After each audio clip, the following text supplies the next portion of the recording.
We've got a bit of an insight, it seems, into the Prime Minister's plans for the future, at least according to one new book.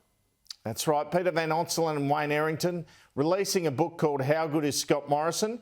About his Prime Ministership. One interesting insight in this book into Scott Morrison's plans is this passage. It says, a Morrison confidant told us that the Prime Minister plans to hand over power after the next election, retiring before completing another full term. Why does he think that? A conversation with Morrison. I've had a similar conversation with a Cabinet Minister who said Scott Morrison wants to go out on top and would not want to stick around forever. But Prime Ministers have been known to change their minds about their future. Peter Costello ruefully remembers John Howard's "When I'm 64" comments. If Morrison is re-elected in 2022, the PM would have served almost 4 years and been elected to serve 7. The New South Wales Labor Party's got some challenges on its hand, it seems. Andrew, talk us through it. Big time. New South Wales Labor has delayed its state conference, the usual big Sydney Town Hall extravaganza, from June to October, blaming the Upper Hunter New South Wales by-election date for the change.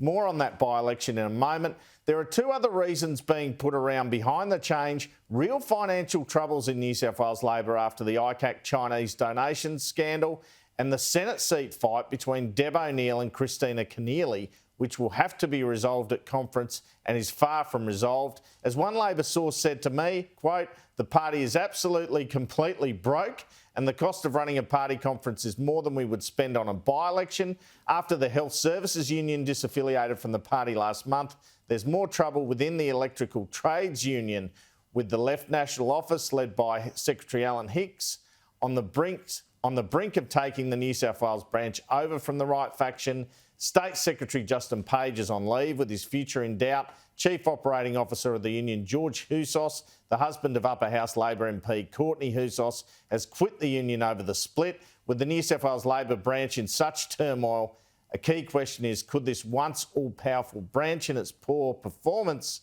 be the thing that prevents Labor winning next year's federal election? And on that Upper Hunter by-election you spoke about, this very important to the Berejiklian majority in the parliament. This by-election called after Michael Johnson resigned in disgrace as the Nationals MP. Gladys Berejiklian's hold-on majority government dependent on retaining the seat. Berejiklian has downplayed the government's prospects, with Johnson having won the seat in 2019 with just a 2.2% margin. Sky News understands Nationals polling last week before they announced their candidate had the Nationals at 38%, Labor at 28%, the Shooters Party on 13% and One Nation 12%. One interesting question has been whether One Nation leader Mark Latham might run for the seat. He has recently moved to the area, could vacate his upper house seat in New South Wales and return should he not be successful in the by-election.